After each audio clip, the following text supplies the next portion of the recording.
Welcome to Beyond Tech, where innovation meets insight. I'm your host, Jackie Slett. I bring curiosity, clarity, and a passion for technology-driven storytelling to every conversation. Today's episode is a fun one and a perfect showcase of one of eTech Group's core values, passionate innovations. Our engineers live this value every day on client sites, but also at home, where many of them build incredibly creative personal lab projects just for the love of learning, experimenting, and pushing technology further.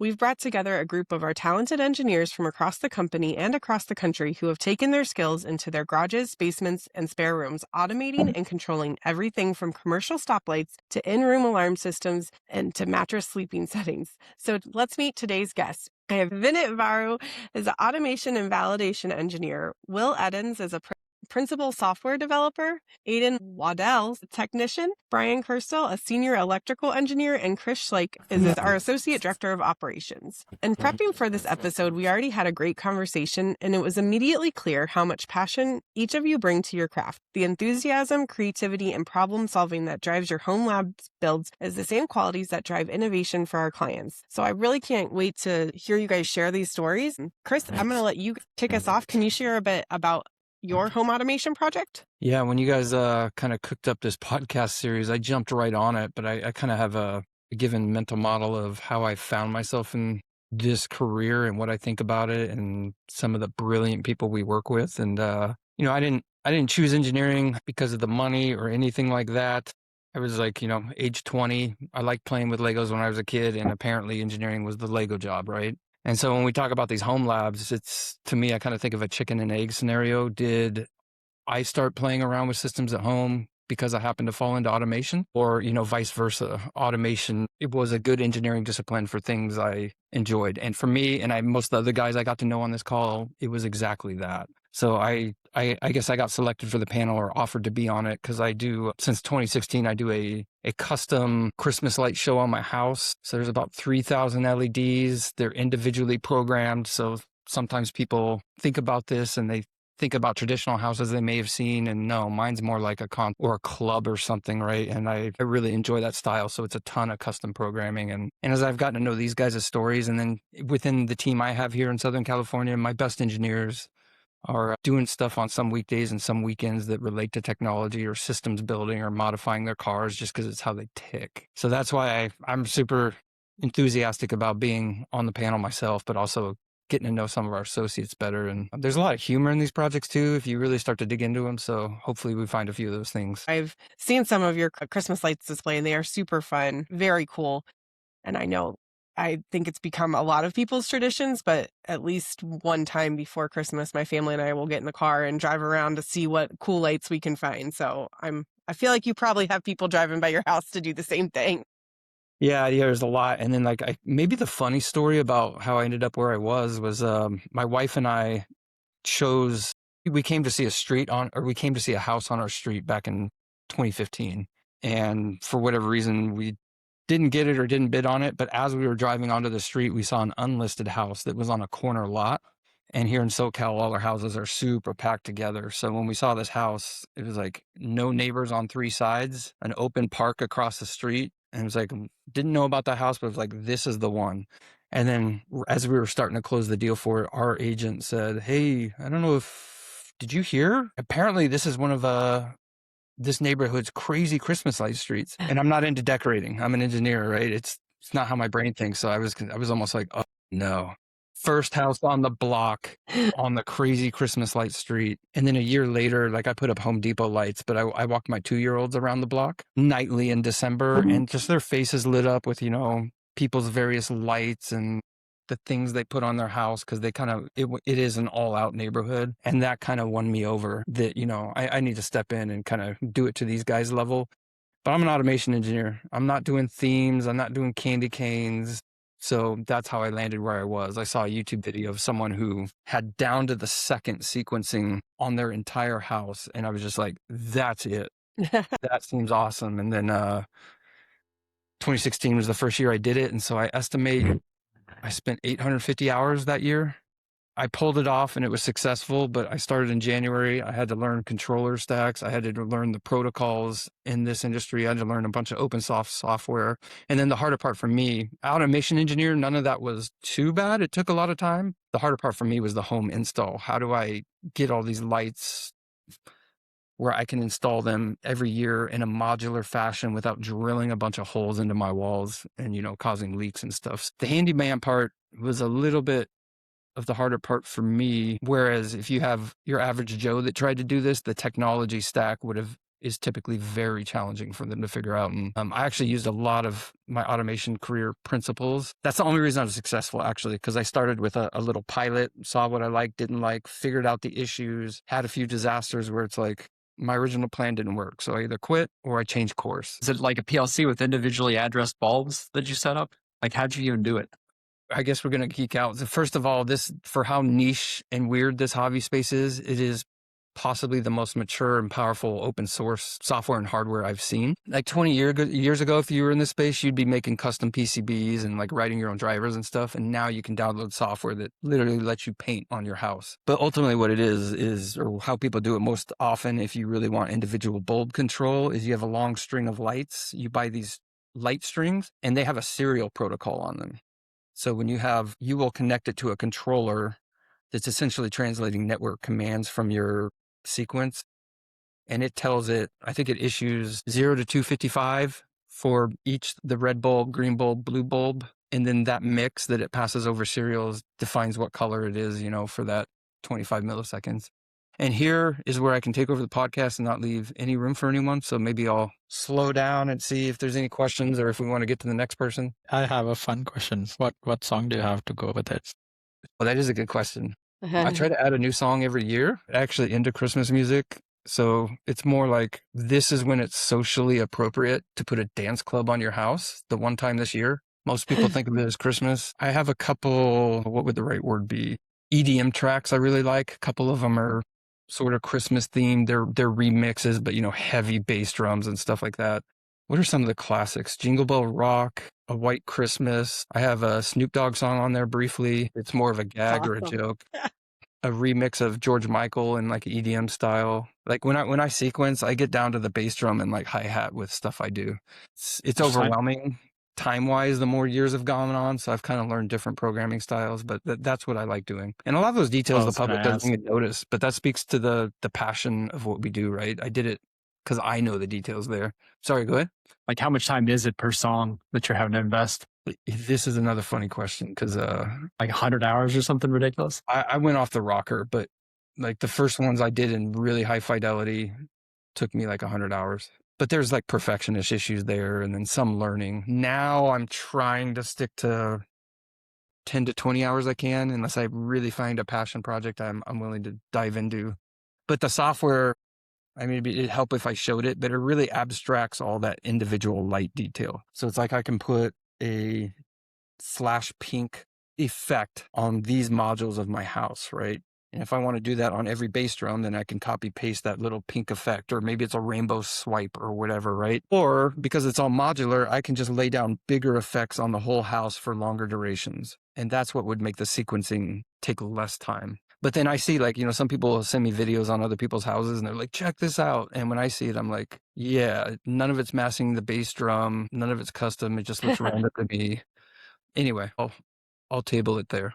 What I did for my home automation is automating my inside of the house, which I'll say historically, I just moved into the house we're currently in about 2 years ago. And even before I moved, we had Smart Things doing up most of my home automation, which if you're familiar with Smart Things, it's kind of a consumer-y version of doing home automation. Like it's fairly easy to set up. You still have to get into hardware, I'd say, but it's more like you can buy off-the-shelf sensors for sticking on a door, and you can kind of replace switches and stuff connected to like Hue and things like that without too much work. But the problem that I always ran into is it was a little too restrictive on what I could do. And you're kind of like boxed into whatever Smart Things supports. I, like as an engineer, I kind of want to play with everything. One of the problems I had with Smart Things is they can only do Zigbee, for instance. I want to play with smart Z-Wave protocol stuff. And that's getting like really technical. So I'll just share what I had for my dashboard here. Actually, I'll By just the way, I share. told my daughter 2 weeks ago after our prep podcast that I've got a work buddy whose washing machine is hooked into his automation system at home, which was you. Yep, that's me. What did she say? Because of the whole Christmas light and my technology, she just kind of, oh, why do you do that? I didn't know if laundry was her chore, and she was like, hey, look, let's get this too. I think one of the things she asked me is, how did he do that? And one of the points I made, Will, that we talked about earlier is like, well, he had a washer or bought a washer capable of doing this. He knew that up front. Yeah, like pretty much any Samsung washer and dryer, like which is what we have, has SmartThings integration. Which luckily you don't have to have you don't have to buy the hub for that. You can just use the website essentially, and it can still send you notifications and stuff. But like if I look at my laundry room on my dashboard here, washer dryer is not running right now. I actually did run a washer earlier this morning, but it's done now. But I've got a view here. Most of the rooms that I really care about, I've kind of got stuff grouped into other dashboards and tabs over here where I don't really access it as much. But this is kind of geared for me and my wife to use this on our phone.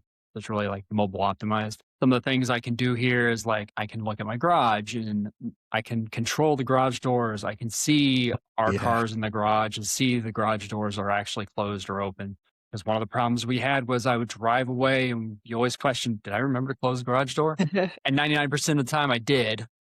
But you'd sometimes drive back because you're going to be gone the rest of the day and you want to make sure, well, now I don't have to do that anymore because I can just look at the camera. And if it was open, I can just hit a button and close it. Like if I just look at our bedroom, I can control like the ceiling fan so we don't have to get out of bed, the lights and the lamps in there. Not only that, but we've got a sleep number bed. So I can prop up each side of the bed and change foot warmer settings and things like that. Like there's all kinds of ridiculous stuff that just moving into Home Assistant here has like enabled me to just kind of go crazy with what I do in the house. Like a lot of it is now my wife has become reliant on it from a couple different standpoints. Number one, she's lazy like me. So it's like we walk into the pantry and you want the light to turn on. So now motion sensor in there and it automatically does it. Same thing like the master closet. Like you walk in there, the light turns on for you automatically and 2 minutes later it turns off. So it also helps us not like leave lights on all the time. So there's probably a little bit of energy savings in that, like my excuse for doing some of this. Curious, Will. So I started using smart light switches in my house, but it was just for being a geek. I had no master plan or problem I was trying to solve. It was just like, oh, on the weekend, I'll try one of these things out. I ultimately got enough of them installed that valuable functions to us actually started to emerge. And one of the bigger ones in my system, which is nowhere near as cool as yours, is I just got a smart garage door. I got our old garage door hooked in with a smart device. And my wife and her mother-in-law are like relentless door lockers.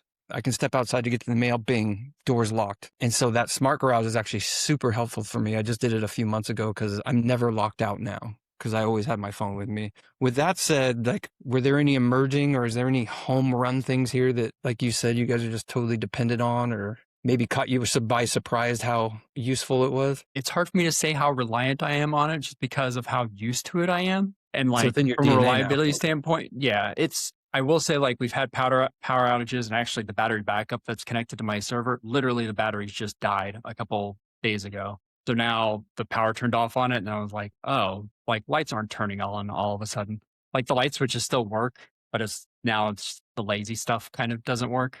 Luckily, most of the stuff still works offline, which is good. But I will say like a couple of the nice things is the lights are the big thing is that being able to control lights, going to bed and I've got a button next to a Google Home Hub that if you hit the button, it brings up its own dedicated dashboard. I can just show you. It's this panel one. I can see it shows me the security cameras around the house and it will tell me, are the doors locked? Are the lights on? I can hit a single button to turn all the lights off if there's multiple. Are the windows closed? Are the doors closed? Like just being able to like do all this in a single button, like right in from the bedroom is super nice. And we do rely on that quite a bit. What's the home run feature that your wife likes the most? I don't know if I could speak for, because the interesting thing is, so when we started this out, like especially at the new house, like 2 years ago, it was more if something wasn't working or she wanted something done, she would ask me to do it. But I'd say within the last 6 months, now she started to learn how to do the automations herself. So she's just programming whatever she wants it to do. That's cool. That's awesome. Yeah. So like in the living room, she programmed it herself that the 2 lamps next to the sofa, they turn on at sunset and they turn off at 12:30. And that's just if she doesn't remember to turn them off, like before she goes in the bedroom, it'll turn off on its own. The little things like that, she's just embracing it and doing her own thing now. One of the emerging features for me was, and I didn't plan it, but ultimately I got enough light switches where I grouped it into downstairs or upstairs. And so if I rush off from the couch, oh my gosh, I got to go to bed, run up, I just say echo, downstairs off, and everything goes down, including the TV. Sorry, Vinit or someone else was about to ask. Yeah, I was gonna say, do you have like a water sensor around your boilers and your washing machine? So when we moved in, we actually had issues with the main water line that comes in, goes out to a sprinkler, and there's like a valve there, and it leaked twice on us. So I've got a water sensor underneath that, and I've got a water sensor under our the dishwasher too, so that if either one leaks, it sends notifications to both my wife and my phone, so we can deal with it right away. Yeah, I Like, think the first time it like happened, most, yeah. the first time it happened, we didn't realize it for like a day, and it was because we were still in the building process. Nobody was moved into the house yet, and then we come in and it's just a puddle down there, so we dealt with that fast. I've heard horror stories regarding this, so I know like water sensor is the one thing you have to get, even though it's gonna be used in like once every 3 years or 4 years, but you need it. Yeah.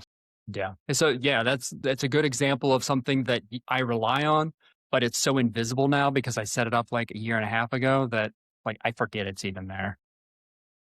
So one last thing I want to share, and I'll hand it off to somebody else, is that the like slippery slope of this is you end up with like weird buttons and automations across the house that make no sense to anybody else. So it's great for me, but so if you go into my bedroom, I've got a hue light next to my bed that looks like it would control the lamps, but no, I hacked the thing because I just wanted some buttons to control things with. So it's one of those normal switches. It's got an on off and it's got a dim up and dim down button on it. But what it actually does for me is if I press the on button, it turns my foot warmer on for 30 minutes. If I hold the on button, it turns it on for an hour. So I think it turns it up to medium. If I turn dim up, it props my side of the bed up. If I hold dim up, it puts my wife into snore mode because she likes to snore a lot. So then You know what my version of that is I programmed routines into Alexa to wake my daughters up, and which doesn't really work. Their fault, not the Alexa's fault. But there'll be times where we forget that program's running and it's like a holiday or Saturday, and like, why did all their lights turn on at 7 a.m. and then a Bad Bunny song started playing? It was like, oh yeah, it's the wake up routine. My other buttons are like dim down puts the bed flat, and the off button makes the least sense. It turns the lights on, it toggles the lights, but if you hold it, it turns the TV off. So if we want to go to bed, I can just hold the button and it turns the TV off. So it's like I just have my own personalized set of buttons, and my wife actually has a button on her side too that does all things that are specific to her. So it's pretty neat. That's very cool. I love hearing these stories that, like I said, Chris is right. They're like, you can tell just you guys just love it, like tinkering, figuring out how things work. That's very cool. Vinit, would you like to share next? Yeah. I feel like you were jumping in before. I feel like along the lines of Will, my biggest problem is how do I like turn everything on and off, because my passion came out of laziness. I'll be honest. Like I don't want to go halfway across the room, multiple buttons off to switch off all the lights. So I was like, I need something to make me like a convenient solution. Best that I could think of was having an Alexa, like just shout from wherever you want and just shut things off whenever you want. But there's an interesting story that I have. Like I went too far with it. I have like a elaborate setup, but I had this one year when I had a problematic roommate. So I was afraid that, she'll come into my room, steal some stuff, or, just damage some things. Like, just wanted to be on the safer side. So I got a camera, set it up inside the room, and then it would detect if there's a person coming in. Let me roll back a bit. Before all this, I also have to set up a way that I'll like before I'm leaving the room, I'll shout it to Alexa that, hey, I'm going. So it will arm the system basically. And then whenever the camera detects a person, it will start flashing red lights all across. So I have multiple lights across my room. So they will start flashing red, and Alexa will start saying that, hey, I'm going to call the police. If you don't go away in like 10 seconds, it will start a countdown. It wouldn't really call the cops or anything. I would just get a notification on my phone and then I can choose what I want to do. But it never got used, luckily. But there were some funny stories that came out of it. Like I would come inside the room and I would forget to disarm the system, and then it would just start flashing red on me. I mean, it was basically a siren. Like it had the pre-selected siren voice in the Alexa that I selected. So that started going off. That was a lesson learned. And then I increased the delay time, basically. So it gives me more time. But yeah, I practically just use that system to show it off to my friends. Like, hey, see, this is all the stuff that I can do with my Alexa. I think that's very fun. I would also forget to turn it off, and I can just see myself doing that. I even tried like a geo fence thing, but that was so inaccurate. Like it would detect my location on my phone and see if I'm inside the radius and then disarm it. But that had some glitches. If the Alexa had slept off, like the app itself got shut down in my phone, it wouldn't detect my location then. So it's not a perfect solution, but it was just something fun. The big thing I got out of your story was, I think you just moved or something like that, but that you kind of planted the seed with yourself. And when you get a more permanent or larger place, this kind of stuff's going to be all over your house. Yes, definitely. I'll definitely have a system like Will. Like I've already researched everything. Like, hey, this is Home Assistant, Zigbee, everything. Like I know what to do, but I just need I want to feel comfortable that, hey, now it's okay to like invest a lot of money and time and everything in this. Like because Totally now worth I it. know it's totally worth it. I know. I had a question though. Like even with all that system, do you still have buttons all across to switch off the lights? Like I think that would be still an inconvenient for me. So most of my lights I swapped out I put a relay behind the switch. So the physical switch like still works like it normally would. So you don't need a button, but then you can also automate it. I didn't want hubs, so I bought TP-Link Casa parts. And so every single one of theirs has a mechanical button too, in case whatever your Wi-Fi drops. Yeah, me too. But it's like I still use I want voice. Like I should be able to turn it on and off without taking my phone out. I can use Google convenience. Voice, or perfect. The Google Hub still works fine with it. You can connect Home Assistant directly to Google and it sees all the devices. Yeah, perfect. That's what I'll aim for. I'd say 95% of our home automation we do, actually using it daily, is voice. It's voice to our Alexas. I rarely pull out the phone. Yeah, me too. We actually stopped using voice for the most part because like the Google Hubs, the quality went so far down. Like it just started misinterpreting things. They replaced it with the Gemini, which suddenly like stuff stopped working. So we rely more on buttons than we do voice to like accurately do stuff, because it's like turn off the living room lights and it turns off everything in the house. Yeah. I think I've seen Alexa do better with that, but I also have like custom keywords for like all of my commands. Like I have like a list of 20 commands. So like random words, hey, bed off. Like bed off means it will turn off all the bed lights, like bedroom lights. It somehow makes it easier because there's less chances of misinterpretation with long commands. So this kind of makes it easier. It's too bad Will's service is broken, because it'd be fun to prank him right now. Like, Will's house, shut off Will's house. Oh, it's not broken. I mean, it's working right now. I don't have a Google Hub in my office though, because I said I wasn't using it, so I didn't need it listening to me all the time. Want to go Brian or Aiden? I can go. All right, so I finally managed to get the video on my computer. I'll share it with you. It's pretty short and simple. I slowed it down. Let me see if I can share this. You see that? Yes. All right, that's my traffic light in the garage. And I'm going to play it. It's going to play real slow. So there's like 2 sensors on the ceiling that reflect off the reflectors on the floor. As it hits the first sensor, it'll turn yellow. And then once it reaches the second sensor, it turns red. Kind of like the reason for this, my girlfriend, she's like, her perception with where to stop the vehicle always seems to change all the time. So I figured I'll just give her a stoplight. Then I know that she can stop the car in the same spot every single time, instead of either it being like all the way at the front of the garage or not quite clearing the garage door in the back.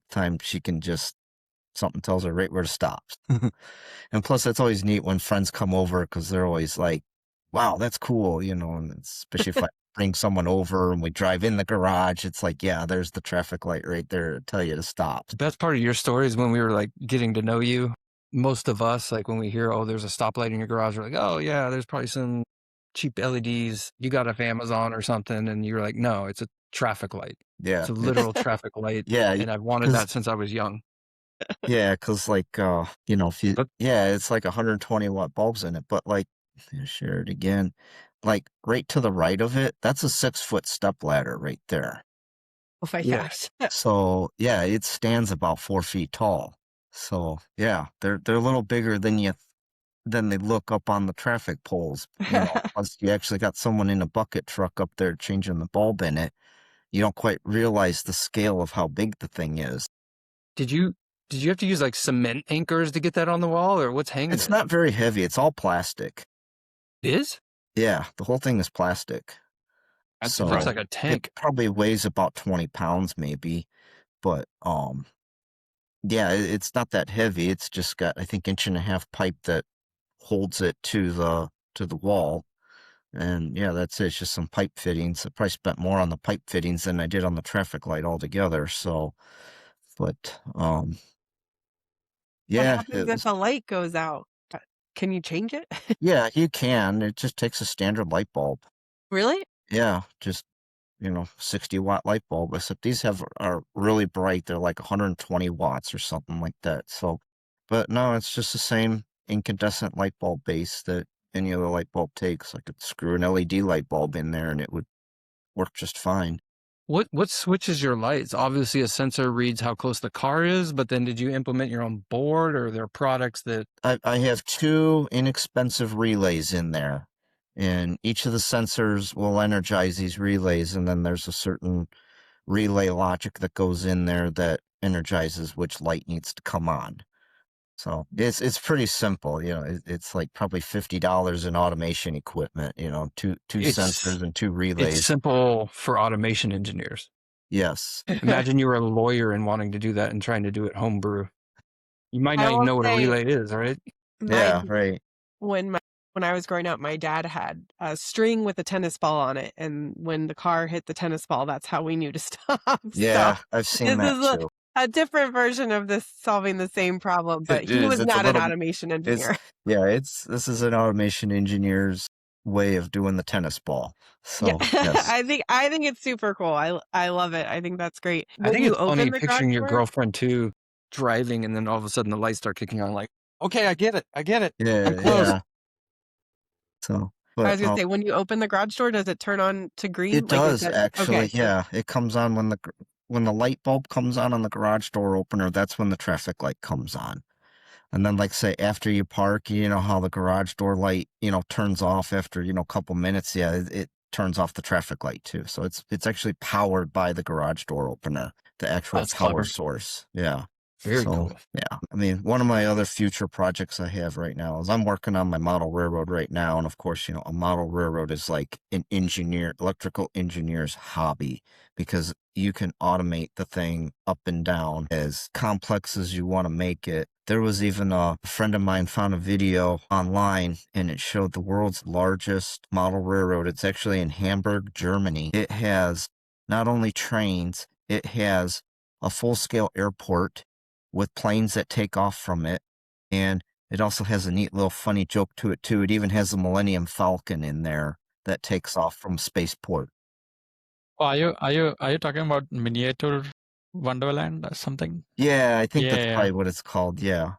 But They have a bunch of things. They even have like working cars inside. yeah, Like yeah, they they have have a everything. space shuttle, boats that go down, actual rivers and stuff like that. It's huge. So, but anyway, that's just like it's so neat. I'm like, I can only do a fraction of that, but if I had the rest of my life, I think that's what I'm trying to accomplish. Well, that's very cool. Aiden, would you like to share? I can start off by just like a brief summary. Like, I don't really do too much automation. There's some things I have like scripting wise, but nothing with my house per se. I just have a 14U rack. It's a mini rack with just some computers, hard drive, Raspberry Pi, and I kind of run some game servers on it. Um, on one special piece of, I guess you could say it's a computer, I have an entire isolated network in a way where I can do malware analysis, and I can essentially run malware on that computer and not have to worry about it escaping out to my to the rest of my house. What do you 14 U's for, well, at least for a typical person, that's a major server rack. Like what's in the rack? Well, I have a photo of it right here. It's not very, I'm not sure if you can see it very well, but So yeah, I mean, I have a router. It's just a typical piece of, I guess you can call it a computer. It just has a NT105 CPU, I think, has 8 gigs of RAM. It's an overkill piece of hardware for a router, but that runs OpenSense for like a firewall and for metrics. I have a TP-Link switch, 8 ports. That allows me to manage VLANs and get everything kind of isolated where it would be like physical isolation, but it can all be plugged into the same switch. I have a Raspberry Pi. I use that as a proxy because for the game servers I like to run, people doing it over the internet, you have to reveal your public IP. And I kind of did not like that. I mean, there's other ways to do it, but I ended up just using a proxy. It's called playa.gg, and that just kind of masks my public IPv4 address. And then I have a 4 terabyte hard drive. I eventually do want to get a NAS where I have like maybe 2 or 3 4 terabyte hard drives, and I can just have a big central computer that holds all my whatever I want on it. it looked Then I like you got had these. some 1U or 2U components in there. Were those like traditional servers, or was that the router? Well, the router kind of sits on top. I can kind of fit it. I am running out of space. So that's one thing I do need to look into is getting more space. But I mean, I have 1U patch panel, 1U switch, 1U, like the rack it comes with a hard drive and a Raspberry Pi kind of mount. So that's one unit itself. I have 2 HP Links, HP Minis. That's 2 U's. And then I have a 3U computer. It's a mini Alienware that was made in like 2018. Like Steam made these Alienware PCs. They're very, very small. It has like a GTX 960 in it. It's an old computer, but I revived it, I guess. And that one runs all the malware and stuff because of, I don't know, I can run any malware on anything, but that one I just chose. One thing I'm really like proud of right now and like kind of goes into automation is I'm building a SCADA basically kind of to see everything and like have an overview of all the metrics I could possibly want. And, with that comes with the controls aspect of it. So you can turn off certain machines and I don't have a lot of setup of it right now, but I eventually do want to get like alerts in it and have it email me or maybe send me a Are you message. thinking you're going to use like a commercial off the shelf product like we do in our day job, or Yeah, custom that's scripted in Python or something? absolutely, yeah. I'm using Ignition Designer, and we use that over here on our site too, which is it helps me a lot to actually apply it to my job, and it's kind of vice versa. I do it at my job and it helps 100%. me apply it here. So it's been really fun. I've been tinkering around a lot with it and building out a visualization of everything. It's way overkill. I don't need to do it whatsoever, but it's just something. But you like it. Absolutely, yeah. That's what's great. It helps me with my job plenty, and like vice versa. So I'm not familiar with where you are in the unit. Are you doing like process control or MES, or what's your day job typically? Well, as a technician, I was doing a lot of building management systems, just point to points, but they kind of moved me now to electrical power management systems, where I kind of just go out and I troubleshoot devices. I do a lot of programming on the devices now. I don't necessarily I don't build out anything for SCADA, but I do use it plentiful. Yeah, and where the question comes from is like a lot of these hobbies I've seen are shockingly applicable at work. It may not seem like it immediately, but if you start talking about what a control system is, it's components, it's architecture decisions you have to make, and essentially you have to make an orchestra of stuff that is doing something specific for a client, Absolutely. whether it's Yeah. making a factory or protecting their networks or whatever. And I call that systems thinking. And I'm going to run off all our time on the podcast if I really get going, but it's why a lot of the best engineers, I can think of like 3 different engineers who have been on another level in my career, and 2 of them had a server rack at home. And so sometimes I look at that in an interview. If like I see a chemical engineer who likes to play with routers on the side, that's a magic combination for the industries I serve. Yeah, no, it's a large part of it for my future kind of role in like just job, I guess, is I want to be a threat hunter. I want to do and like cybersecurity threat hunter, where you will either run malware or you will dive deep into like, I guess, red teaming and like pen testing, and that's something that I build in my lab and I can practice because it costs money to kind of have a professional pen testing setup online. So, I just thought like, I can probably build this. Like, I don't need to pay for online subscriptions and such. So that's one thing I'm big motivation for. You know what we learned, Jackie? If we ever get an internal hack, I think we know like who's one of the first people we should talk to. I know I'm actually messaging one of the guys in IT. He's like, "Do you know about Yeah. Aiden?" Yeah, that's what I was going to do after we got off the call. Well, so thanks. I do want to thank you guys for sharing. This is great. It is also, I want to say a thank you to all of you. It is Engineers Week. The podcast won't come out during Engineers Week, but want to thank you guys for all that you do for eTech Group, our clients, and like I said, just engineers are Jackie, very important in general. This podcast wasn't for free. We were all expecting, and we want to hear back on which is your first program light switch you're going to put in your house. I think I don't know. I have no idea. I am just a marketer. I don't program anything. I just put it out on LinkedIn for you guys. Yeah, but you have a pantry you need the light shut off on. I do. I have just been using my children for that. So I'll have to see. Probably be more effective to program something. We have a company full of geeks that are more than happy to come and make their easy solutions complicating.